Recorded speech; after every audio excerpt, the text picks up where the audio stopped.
Bonjour à tous, je suis ravie de vous retrouver aujourd'hui pour le deuxième épisode d'une lettre d'une inconnue de Stefan Zweig. Je suis désolée, j'ai toujours un doute sur la prononciation. Nous en étions au moment du déménagement. La jeune femme qui écrit la lettre sait, enfin, qu'un homme arrive dans l'appartement qui a été libéré par ses voisins. C'est une très belle écoute.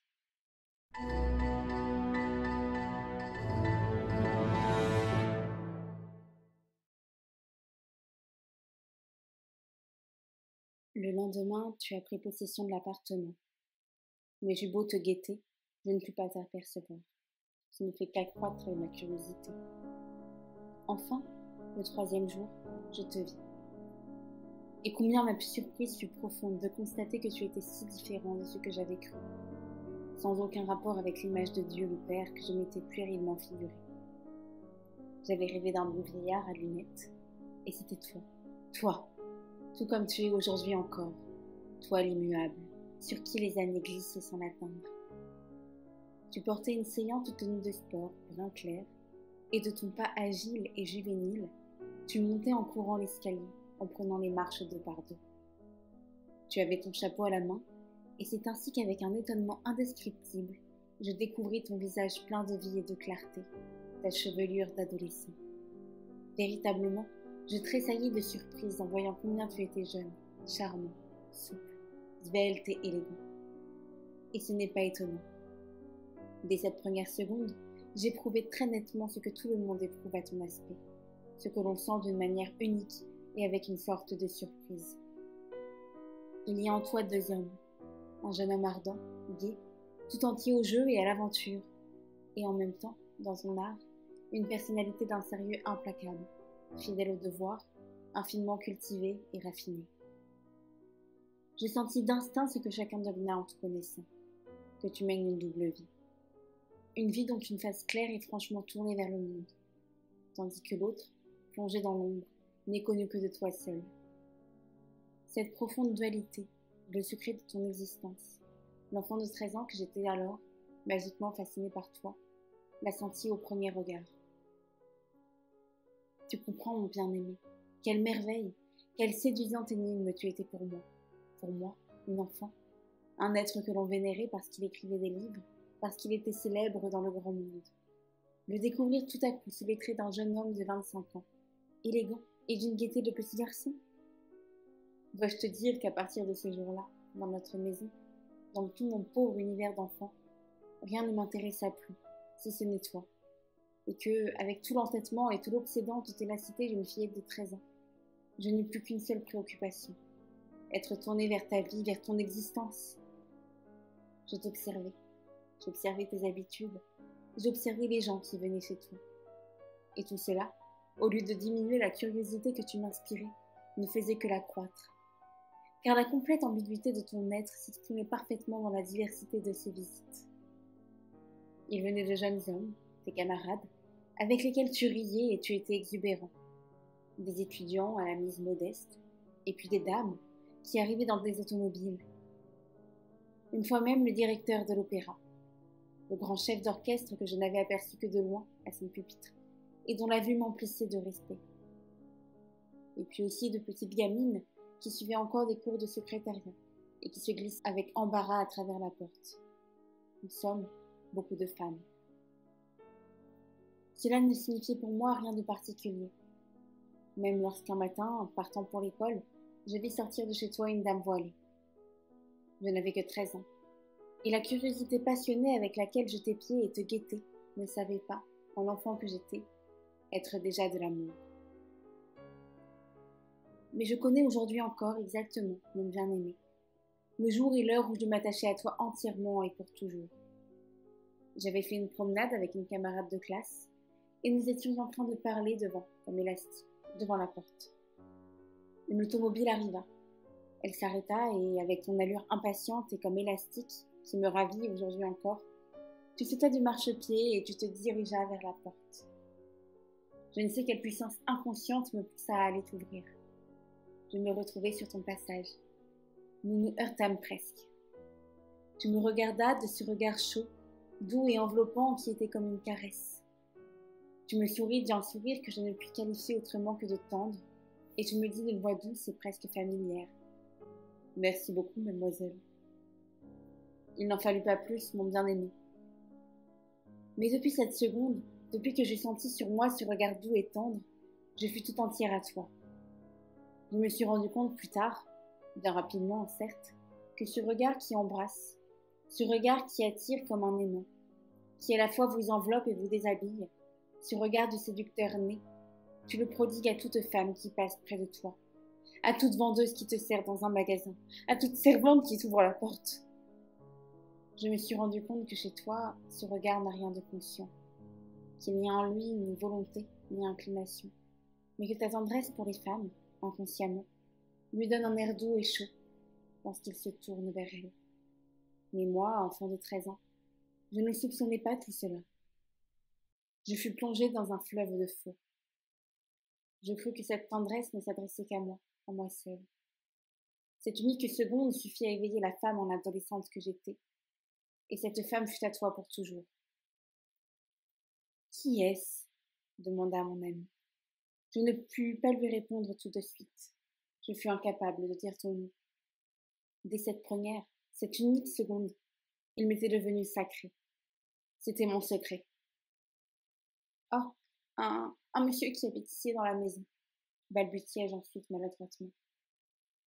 Pourquoi donc es-tu devenu si rouge lorsqu'il t'a regardé ? Railla mon ami avec toute la cruauté d'une enfant curieuse. Et, précisément parce que je sentais que sa moquerie s'adressait à mon secret, le sang me monta aux joues avec plus de chaleur. La gêne me rendit grossière. « Petite dinde !» m'écriai-je sauvagement. J'aurais voulu l'étrangler. Mais elle se mit à rire plus fort et d'une façon plus moqueuse. Je sentis les larmes me venir aux yeux de colère impuissante. Je la plantai là et montai chez moi, en courant. C'est depuis cette seconde que je t'ai aimé. Je sais que les femmes t'ont souvent dit ce mot à toi, leur enfant chéri. Mais, crois-moi, personne ne t'a aimé aussi fort, comme une esclave, comme un chien, avec autant de dévouement que cet être que j'étais alors, et que pour toi je suis toujours restée. Rien sur la terre ne ressemble à l'amour secret d'une enfant retirée dans l'ombre. Cet amour est si désintéressé, si humble, si soumis, si attentif et si passionné, que jamais il ne pourra être égalé par l'amour, fait de désir et, malgré tout, exigeant, d'une femme épanouie. Seuls les enfants solitaires peuvent garder pour eux toute leur passion. Les autres dispersent leurs sentiments dans des bavardages et les moussent dans tes confidences. Ils ont beaucoup entendu parler de l'amour. Ils l'ont retrouvé dans les livres et ils savent que c'est une loi commune. Ils jouent avec lui comme avec un hocher. Ils en tirent vanité comme un garçon de sa première cigarette. Mais moi, je n'avais personne à qui me confier. Je n'avais personne pour m'instruire et m'avertir. J'étais inexpérimentée et ignorante. Je me précipitais dans mon destin comme dans un abîme. Tout ce qui montait et s'épanouissait dans mon être ne connaissait que toi, ne savait que rêver de toi et te prendre pour confident. Mon père était mort depuis longtemps, ma mère m'était étrangère, avec son éternelle tristesse, écrasée par ses soucis de veuve qui n'a pour vivre que sa pension. Les jeunes filles de l'école, à demi perverties déjà, me répugnaient, parce qu'elles jouaient légèrement avec ce qui était pour moi la passion suprême. Aussi, tout ce qui ailleurs se partage et se divise ne forma en moi qu'un bloc. Et tout mon être, concentré en lui-même et toujours bouillonnant d'une ardeur inquiète, se tourna vers toi. Tu étais pour moi, comment dirais-je, toute comparaison serait trop faible. Tu étais précisément tout pour moi, toute ma vie. Rien n'existait pour moi que dans la mesure où cela te rapportait à toi. Rien dans mon existence n'avait de sens si cela n'avait pas de lien avec toi. Tu métamorphosas ma vie tout entière. Jusqu'alors indifférente et médiocre à l'école, je devins tout d'un coup la première de la classe. Je lisais des centaines de livres, et très tard dans la nuit, parce que je savais que tu aimais les livres. Je commençai brusquement, au grand étonnement de ma mère, à m'exercer au piano avec une persévérance presque inconcevable, parce que je croyais que tu aimais la musique. Je pris désormais grand soin de mes vêtements, et je soucis de ma parure uniquement pour avoir un air plaisant et soigné à tes yeux. Et l'idée que ma vieille blouse de classe, c'est la transformation d'une robe d'intérieur de ma mère, avait du côté gauche un carré d'étoffe rapporté, Cette idée m'était odieuse. Si, par hasard, tu voyais cette pièce, si tu me méprisais, c'est pourquoi je tenais toujours ma serviette serrée contre moi pour la cacher, quand je montais les escaliers, en courant, tremblant que tu la remarques. Cette crainte était bien insensée, car jamais, presque jamais plus tu ne m'as regardé. Et cependant, à vrai dire, je passais mes journées à t'attendre et à te guetter. Notre porte était percée d'un œilleton, sorte de petite lunette de cuivre jaune par le trou rond de laquelle on pouvait voir ce qui se passait sur le palier, jusqu'à ta porte. Cette lunette, non, ne souris pas, mon bien-aimé. Aujourd'hui encore, je n'ai pas honte de ces armes. Cette lunette était pour moi l'œil avec lequel j'explorais l'univers. Là, pendant des mois et des années, dans le vestibule glacial, craignant à chaque instant les soupçons de ma mère, j'étais assise un livre à la main, passant des après-midi entiers à guetter, tendue comme une corde de violon et vibrante comme elle, quand ta présence la touchait. J'étais toujours occupée de toi, toujours en attente et en mouvement. Mais tu pouvais aussi peu t'en rendre compte que la tension du ressort de la montre que tu portes dans ta poche et qui compte et mesure patiemment dans l'ombre de tes heures, accompagnant tes pas d'un battement de cœur imperceptible. Alors que ton hâtif regarde les fleurs à peine une seule fois parmi des millions de tic-tac répétés sans cesse. Je savais tout de toi. Je connaissais chacune de tes habitudes, chacune de tes cravates, chacun de tes costumes. Je connus et distinguai bientôt chacun de tes visiteurs, et je les répartis en 2 catégories. Ceux qui m'étaient sympathiques et ceux qui m'étaient antipathiques. De ma 13e à ma 16e année, il ne s'est pas écoulé 1 heure que je n'ai vécu en toi. Ah, quelle folie ai-je commis alors! Je baisai le bouton de la porte que ta main avait touché. Je volai le reste du cigare que tu avais jeté avant d'entrer. Et il était sacré pour moi parce que tes lèvres l'avaient effleuré. 100 fois je descendis dans la rue le soir, sous n'importe quel prétexte, pour voir dans quelle pièce de ton appartement il y avait de la lumière, et ainsi sentir d'une manière plus concrète ta présence, ton invisible présence. Et, pendant les semaines où tu étais en voyage, mon cœur s'arrêtait toujours de battre quand je voyais le brave Jean descendre de son sac jaune. Pendant ces semaines-là, ma vie était morte, sans objet. J'allais et venais, maussade et indifférente, et il me fallait toujours veiller à ce que ma mère ne remarquât pas mon désespoir, à mes yeux rougis par les larmes. Je sais que je te raconte de grotesques exaltations et de puériles folies. Je devrais en avoir honte, mais non, je n'en ai pas honte. Car jamais mon amour pour toi ne fut plus pur et plus passionné que dans ces excès enfantins. Pendant des heures, pendant des journées entières, je pourrais te raconter comment j'ai vécu alors avec toi qui connaissais à peine mon visage. Car, lorsque je te rencontrais dans l'escalier et qu'il n'y avait pas moyen de t'éviter, je passais devant toi en courant, tête baissée, comme quelqu'un qui va se jeter à l'eau pour éviter le feu de ton regard. Pendant des heures, pendant des journées, je pourrais te raconter ces années depuis longtemps oubliées de toi. Je pourrais dérouler tout le calendrier de ta vie, mais je ne veux pas t'ennuyer, je ne veux pas te tourmenter. Je veux simplement te révéler encore le bel événement de mon enfance, et je te prie de ne pas te moquer de son insignifiance, car pour moi, qui étais tout enfant, ce fut un infini. Ce devait être un dimanche. Tu étais en voyage et ton domestique traînait les lourds tapis qu'il venait de battre à travers la porte ouverte de ton appartement. Il peinait à la tâche, le bon vieux, et, dans un accès d'audace, j'allai à lui et lui demandai si je ne pourrais pas l'aider. Il fut surpris, mais il me laissa faire. Et c'est ainsi que je vis. Ah, je voudrais te dire avec quelle respectueuse et pieuse dévotion l'intérieur de ton appartement. Ton univers, la table à laquelle tu t'asseyais pour écrire et sur laquelle il y avait quelques fleurs, dans un vase de cristal bleu, tes meubles, tes tableaux, tes livres. Ce ne fut qu'un fugitif et furtif regard jeté à la dérobée, car le fidèle Jean m'aurait certainement interdit de regarder de trop près. Mais ce regard me suffit pour absorber toute l'atmosphère, et il nourrit à l'infini les rêves que tu habitais dans mes veilles comme dans mon sommeil. Cette rapide minute fut la plus heureuse de mon enfance. J'aurais voulu te la raconter, afin que toi, qui ne me connais pas, tu commences enfin à comprendre comment une vie entière s'est attachée à toi jusqu'à se perdre. J'ai voulu te la raconter, tout comme cette autre heure terrible qui malheureusement fut si voisine de la première. J'avais, je te l'avais déjà dit, tout oublié pour toi. Je ne prêtais aucune attention à ma mère, et je ne me souciais de personne. Je ne remarquais pas qu'un monsieur d'un certain âge, un commerçant d'Innsbruck, qui était, par alliance, parent éloigné de ma mère, venait souvent la voir et s'attardait volontiers.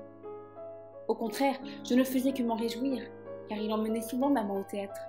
Et ainsi, je pouvais être seule, penser à toi et te guetter, ce qui était ma plus haute, mon unique béatitude. Or, un jour, ma mère m'appela dans sa chambre avec une certaine gravité, en me disant qu'elle avait à me parler sérieusement. Je blêmis et mon cœur se mit soudain à battre la chamade. Se douterait-elle de quelque chose? Aurait-elle deviné? Ma première pensée fut pour toi. Toi, le secret par lequel j'étais reliée à l'univers. Mais ma mère elle-même était embarrassée. Elle m'embrassa, ce qu'elle ne faisait jamais, tendrement. Une fois, 2 fois, elle m'attira près d'elle sur le sofa et commença à raconter, en hésitant et d'un air gêné, que son parent, qui était veuf, l'avait demandé en mariage et qu'elle était décidée, principalement à cause de moi, à accepter. Le sang reflua violemment vers mon cœur. Une seule pensée s'éleva en moi, pensée toute tournée vers toi. Mais, au moins, nous restons ici, puis-je à peine balbutié. Non, nous nous installerons à Innsbruck. Ferdinand y a une belle ville là. Je n'en entendis pas davantage. Mes yeux s'obscurcirent. Ensuite, j'appris que je m'étais évanouie. J'entendis ma mère raconter tout bas à mon futur beau-père, qui avait attendu derrière la porte, que j'avais reculé soudain, en étendant les mains, pour m'abattre comme une masse de pluie. Ce qui se passa les jours suivants, et comment moi, faible enfant que j'étais, je me débattis contre leur volonté supérieure. Je ne parviendrai pas à te le raconter. Rien que d'y penser, ma main tremble encore en t'écrivant. Comme je ne pouvais pas révéler mon véritable secret, ma résistance parut n'être que de l'entêtement, de la méchanceté et du défi. Personne ne me dit pour rien. Tout se fit à mon insu. On profita des heures où j'étais à l'école pour préparer le déménagement. Quand je rentrais à la maison, je remarquais jour après jour la disparition d'un nouvel objet, enlevé ou vendu. Je vis ainsi l'appartement s'en aller pièce par pièce, et ma vie en même temps. Enfin, un jour où je rentrais pour déjeuner, je constatai que les déménageurs étaient venus et qu'ils avaient tout emporté. Dans les pièces vides se trouvaient les malles prêtes à partir, ainsi que 2 lits de camp pour ma mère et moi. Nous devions dormir là encore une nuit, la dernière, et, le lendemain, partir pour Innsbruck. Au cours de cette dernière journée, je sentis avec une résolution soudaine que je ne pouvais pas vivre sans être près de toi. Je ne vis d'autre salut que toi. Je ne pourrais jamais dire comment cette idée me vint, et si vraiment j'étais capable de penser avec netteté dans ces heures de désespoir. Mais brusquement, ma mère était sortie. Je me levai, et, telle que j'étais, en costume d'écolière, j'allais vers toi. Ou plutôt non, le mot aller n'est pas exact. C'est plutôt une force magnétique qui me poussa vers ta porte, les jambes raidies, les articulations tremblantes. Je viens de te le dire, je ne savais pas clairement ce que je voulais. Me jeter à tes pieds et te prier de me garder comme servante, comme esclave. Et je crains bien que tu ne souris de ce fanatisme innocent d'une jeune fille que 15 ans. Mais, mon bien-aimé, tu ne sourirais plus si tu savais dans quel état je me trouvais alors. Dehors, dans le couloir glacial, raidi par la peur, et cependant poussé en avant par une force extraordinaire. Comment j'arrachai, pour ainsi dire, de mon corps mon bras tremblant, de telle sorte qu'il se leva, et, ce fut une lutte qui dura pendant l'éternelle seconde atroce, mon doigt appuya sur le bouton de ta sonnette. Encore aujourd'hui, j'ai dans l'oreille ce bruit strident, et puis le silence qui suivit, tandis que mon cœur s'était arrêté, que mon sang s'était figé dans mes veines, et que je guettais seulement si tu allais venir. Mais tu ne vins pas. Personne ne vint. Tu étais sans doute sorti cet après-midi-là, et j'en étais allé faire quelques courses. Je regagnai en titubant, avec, dans mes bourdonnantes oreilles, l'appel lugubre de la sonnette, notre appartement, bouleversé et vide, et je me jetai, épuisée, sur une couverture de voyage, aussi fatiguée de ces 4 pas que si j'avais marché pendant des heures dans une épaisse neige. Mais sous cet épuisement, brûlait encore la résolution toujours ardente de te voir et de te parler, avant qu'on m'arrachât de ces lieux. Il n'y avait là, je te le jure, aucune intention charnelle. J'étais ignorante, précisément parce que je ne pensais à rien d'autre qu'à toi. Je voulais seulement te voir encore, me cramponner à toi. Toute la nuit, toute cette longue et effroyable nuit, mon bien-aimé, je t'ai attendu. À peine ma mère fut-elle au lit et endormie, que je me glissai dans le vestibule pour t'entendre rentrer. Toute la nuit, j'ai attendu. Et c'était une nuit glacée de janvier. J'étais fatiguée, mes membres me faisaient mal. Il n'y avait plus de siège pour m'asseoir. Alors, je m'étendis sur le parquet froid où passait le courant d'air de la porte.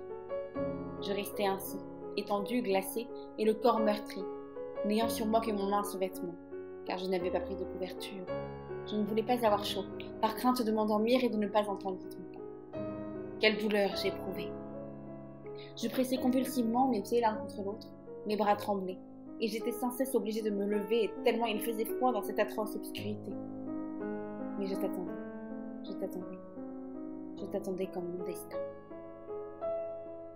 Enfin, il était déjà sans doute 2 ou 3 heures du matin. J'entendis en bas la porte de la rue s'ouvrir, et puis des pas qui montaient l'escalier. Le froid m'avait brusquement quitté. Une vive chaleur s'empara de moi, et j'ouvris doucement la porte, pour me précipiter vers toi et me jeter à tes pieds.